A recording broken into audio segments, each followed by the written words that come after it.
réel plaisir de vous retrouver pour cette nouvelle session d'information. Mesdames, Messieurs, bonsoir. Voici les titres. La réforme du système d'immatriculation et de réimmatriculation des véhicules en République du Bénin avec la suppression du livret de bord est l'une des mesures décidées et annoncées par le Conseil des ministres tenu ce mercredi 19 décembre sous la présence et la présidence effective du chef de l'État, Patrice Talon. Le point du Conseil des ministres du jour, c'est dans un instant. Le dossier du gros scandale financier ICC Services continue de défrayer la chronique. En effet, réouvert depuis le lundi 17 décembre, bon nombre de révélations, d'explications et de justifications composent les différentes auditions. Dans un instant, les détails de la deuxième journée du dit procès. Plusieurs sujets parmi lesquels l'évaluation des deux premières conférences internationales sur la crise migratoire, SIOAME, ONU, Conakry 2017 et Alger 2018 ont été examinés le dimanche 16 décembre dernier lors de la 45e réunion ordinaire du comité exécutif du Parlement africain de la société civile. Vous aurez au cours de ce journal les détails importants.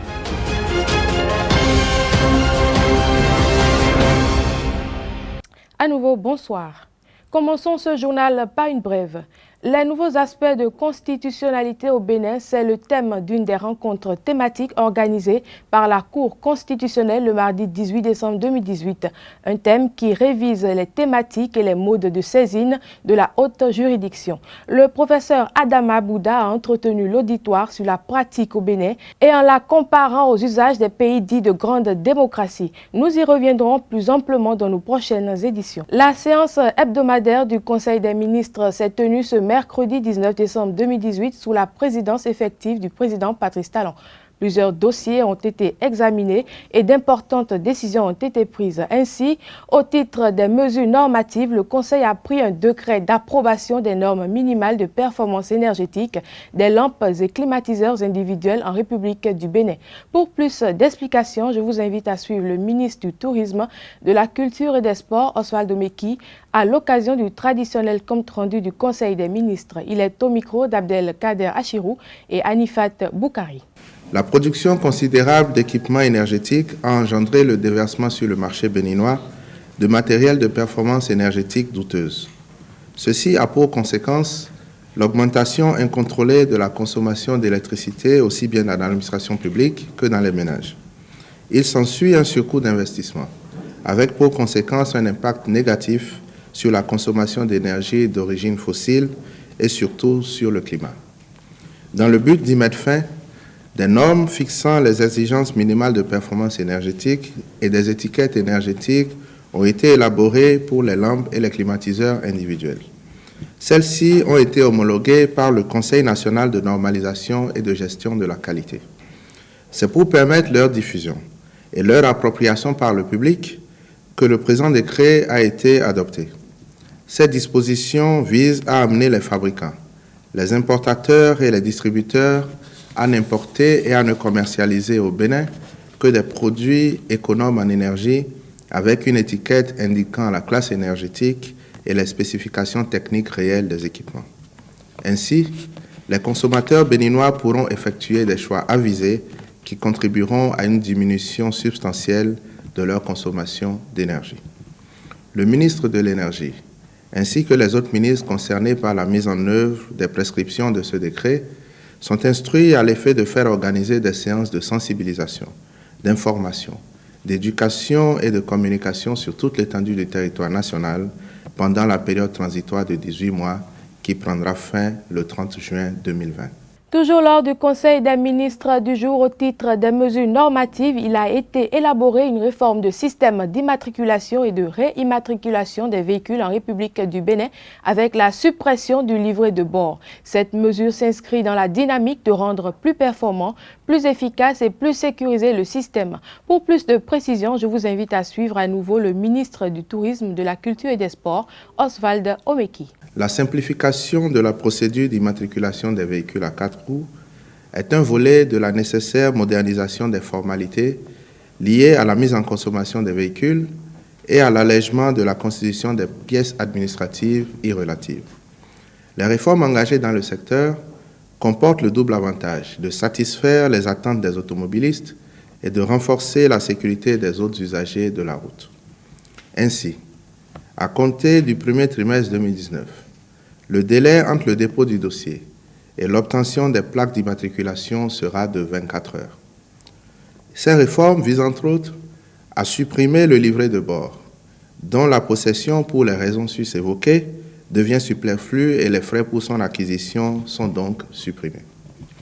Ainsi, pour éviter la rupture des intrants et accessoires d'immatriculation et assurer la célérité des opérations de confection des plaques, il sera procédé à l'ouverture à d'autres prestataires des activités de confection des plaques selon un cahier de charges qui en précisera les modalités. Dès la mise en œuvre de la mesure, les plaques minéralogiques seront fixées sur les véhicules auxquels elles sont affectées à la diligence des propriétaires par des prestataires de leur choix après l'accomplissement des formalités d'immatriculation. En attendant, sur une période de 6 mois, l'administration en charge des transports terrestres continue d'assurer l'édition et l'impression des cartes grises.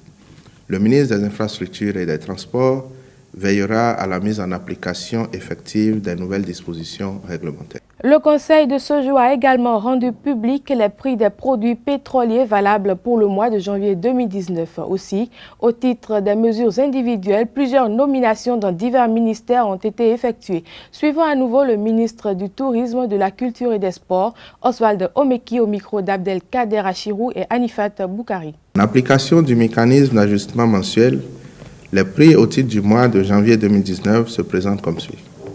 Essence, 475 francs le litre. Pétrole, 535 francs le litre. Gasoil, 535 francs le litre. Mélange, 555 francs le litre. Et gaz domestique, 485 francs le kilogramme. Les nominations suivantes ont été prononcées. Au ministère de l'Économie et des Finances, sur proposition du ministre, directeur de la Société des patrimoines immobiliers de l'État, cumulativement avec ses fonctions actuelles, M. Macaire Agbanter. Au ministère de la Santé, sur proposition du ministre, directeur du Centre hospitalier universitaire de la mère et de l'enfant, M. Lambert Loko Tonouji. Au ministère des Affaires sociales et de la microfinance, sur proposition du ministre, directeur de cabinet, M. Nicolas Dandoga.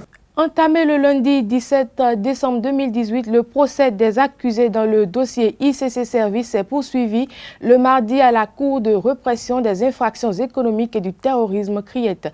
Les accusés appelés à la barre font des révélations et citent les noms de certaines autorités béninoises, dont celui de l'ancien président de la République, Boni Yayi, qui serait d'une manière ou d'une autre impliqué dans cette nébuleuse affaire. Je vous invite à suivre le commentaire que propose la rédaction de Zaï TV. Il est présenté par Anifat Boukari. Le dossier ICC Services, ouvert lundi 17 décembre 2018 à la Cour de répression des infractions économiques et du terrorisme CRIET, s'est poursuivi ce mardi avec des révélations qui compromettent l'ancien chef de l'État, Thomas Boni Yayi. Selon les déclarations faites ce mardi devant les juges de la CRIET à Porte-Novo, le PDG de ICC Services a avoué que l'ancien président de la République, Boni Yayi, a fait emporter par hélicoptère plus de 27 milliards de francs CFA de chez l'un des promoteurs de la société. Les déclarations des hauts responsables de ICC Services montrent clairement les relations entre l'ancien chef de l'État et les promoteurs de cette structure illégale de placement d'argent. Même le procureur général près la Cour d'appel de Cotonou, au moment des faits, ne nie pas la responsabilité de l'ancien président dans le dossier. Mais là où le bas blesse, ce sont certaines déclarations tendancieuses du procureur général près la Cour d'appel de Cotonou au moment des faits. Monsieur Constant Amoussou, qui dit ne pas connaître ICC Services, reconnaît à la fin avoir placé 3 millions de francs CFA appartenant à sa femme pour soi-disant comprendre comment fonctionne le système. Compte tenu de la complicité du dossier, il serait bien séant que l'ex-chef de l'État Boni Yayi demande de son propre gré à être auditionné pour dire sa part de vérité sans attendre d'être convoqué par les juges. juge. Avec les révélations de ce mardi, l'affaire ICC Service réserve encore de nombreuses surprises. Les audiences se poursuivent ce mercredi 19 décembre 2018. La 45e réunion ordinaire du comité exécutif du Parlement africain de la société civile s'est tenue le dimanche 16 décembre dernier à Cotonou. Au cours de cette rencontre, les membres ont examiné plusieurs sujets, parmi lesquels l'évaluation des 2 premières conférences internationales sur la crise migratoire, Siouamé-ONU, Conakry 2017 et Alger 2018. Le vice-président chargé des relations internationales, Ali Sahel, a évoqué les conclusions de leurs échanges à la fin. Aujourd'hui, on a fait la réunion du bureau exécutif sous la présidence de M. le Président Jean-Claude. C'est de faire une évaluation. La conférence d'Alger et avant la conférence de Guinée-Conakry. Et on a vu l'évolution, ce qui s'est passé en Guinée-Conakry par rapport à Alger. Et je dirais l'avis de l'ensemble des membres, c'est une appréciation positive, que nous sommes sur la bonne voie. Il faut qu'on continue avec une nouvelle approche parce que la conjoncture change et je pense notre force c'est cette force d'adaptation en fonction des conjonctures et en fonction des thématiques qui sont quand même traitées d'une façon préférentielle par tous les acteurs de la société civile. Alors les solutions, nous allons frapper à toutes les portes des décideurs au plan africain, au plan européen et au plan des Nations Unies. Nous n'allons pas rester les bras croisés, nous sommes satisfaits de rien. Nous avons fait constat avec des propositions. Nous allons prendre encore le cheminement, aller vers l'Union africaine, de poser les véritables problèmes avec des solutions. Que nous souhaitons ces solutions qui ne coûtent pas cher, qui peuvent contribuer au développement de l'Afrique. L'autre approche, il faut industrialiser l'Afrique, il faut créer de l'emploi, il faut encourager l'investissement, il faut faciliter à l'intra-africaine parce qu'il y a des financements. Je ne comprends pas pourquoi quelqu'un qui veut africain aller investir aux États-Unis, investir en Allemagne, alors que dans son propre continent, il a plus d'avantages, plus de facilités, plus qu'il est africain. Il faut qu'il contribue au développement local. Et nous, ce que nous proposons comme projet, c'est développer la microfinance, c'est aller à l'échelle locale. L'emploi, il est au niveau de la tribu, au niveau de la commune. Avant de parler au niveau national, il faut qu'il y ait cette approche de proximité, et je pense que c'est une solution parmi les solutions qui n'existe pas beaucoup de financement. Il suffit un peu de sérieux, de l'engagement, de la conviction, et la persévérance.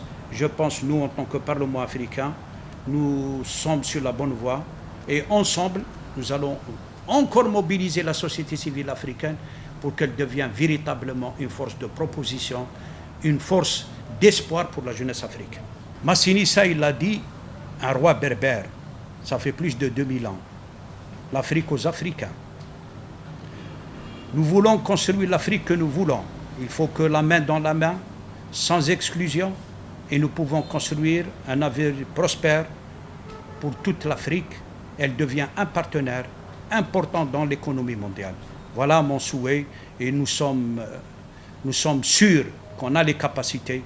Il y a une jeunesse quand même qui a un bagage universitaire. Il faut faire confiance et donner la responsabilité à cette nouvelle génération. Je vous remercie. À présent, la page sport de cette édition. Nagra FC de l'ORTB est la première équipe qualifiée pour la finale du tournoi intermédiaire 2018. Les poulains de Géraldo Ibrahim ont battu leur homologue de la radio Carrefour 5-4 cet après-midi. En finale, ils rencontreront le vainqueur de la seconde demi-finale entre Ado TV et ESAE Omnisport. Dans nos prochaines éditions, nous reviendrons sur l'affiche complète de la finale du Team 2018. En attendant de connaître les finalistes, retour sur le match de la 3e journée du premier tour entre Nagra FC de l'ORTB et la Voix de la Vallée le dimanche dernier. Une rencontre qui a été remportée par Nagra FC 12-1. Pour leur première participation au tournoi intermédiaire, les joueurs de la Voix de la Vallée ont encaissé 18 buts en 2 matchs pour un seul marqué. Même si l'apprentissage a été difficile, ils estiment cependant avoir atteint leur objectif, celui de faire connaître leurs médias. C'est vrai, l'apprentissage était dur, mais ce n'était pas impossible. On pouvait faire autrement. Il faut comprendre que nous avons quitté Adjoum pour Cotonou. On ne pouvait pas quitter Adjoum pour venir vendre de la moutarde, ce n'était pas l'objectif premier. Mais le jeu étant ce qu'il est, les grands nous ont dicté la loi pour cette fois-ci. Ce sont les conditions. Nous avons essayé de faire avec les moyens de bord. Vous savez, quand on parle de la radio La Voix de la Vallée, c'est une radio privée, ce n'est pas une radio de l'État. Donc nous-mêmes, on comprend un peu ce qui se passe, mais nous ne pouvons pas en vouloir à nos responsables. Ils ont fait ce qu'ils peuvent pour que nous soyons là. Donc on ne va pas jeter le tort sur les conditions de transport. C'est vrai que vous avez évoqué un goulot d'étranglement, mais nous n'allons pas nous cacher derrière ce goulot d'étranglement pour justifier ce qui s'est passé. Vous auriez dû remarquer que dès les premières minutes de cette rencontre, il y avait de l'engagement. Mais il faut comprendre simplement que c'est la fatigue du match d'il y a 3 jours environ seulement qui a commencé par avoir raison de mes coéquipiers, raison pour laquelle, bon, ce qui s'est passé est arrivé. Eh bien, vous savez, on n'avait pas eu la chance. On n'avait pas la chance de retrouver tous les confrères dans nos organes respectifs. Mais avec cette participation, d'abord, ça a permis quand même à certains qui ne connaissaient pas peut-être la Voix de la Vallée d'entendre pour la toute première fois qu'il y a eu au moins une radio au Bénin qui s'appelle la Voix de la Vallée. Et au-delà de ça, ça nous a permis également de nous brasser, hein, de faire ce brassage-là avec les confrères qui ne nous connaissaient pas. Et aujourd'hui, il faut reconnaître simplement que cette participation, en tout cas de notre côté, a été une réussite parce que ce n'était pas gagné d'avance, mais on a essayé de faire ce que nous pouvons. Aujourd'hui, je vous reconnais en tant que professionnel des médias, je reconnais les autres aussi comme étant professionnels des médias, donc je dirais que l'objectif est atteint. Chers amis internautes, c'est la fin de cette édition. Merci de nous avoir suivis. Merci pour votre fidélité à ESAE TV. Passez une agréable soirée.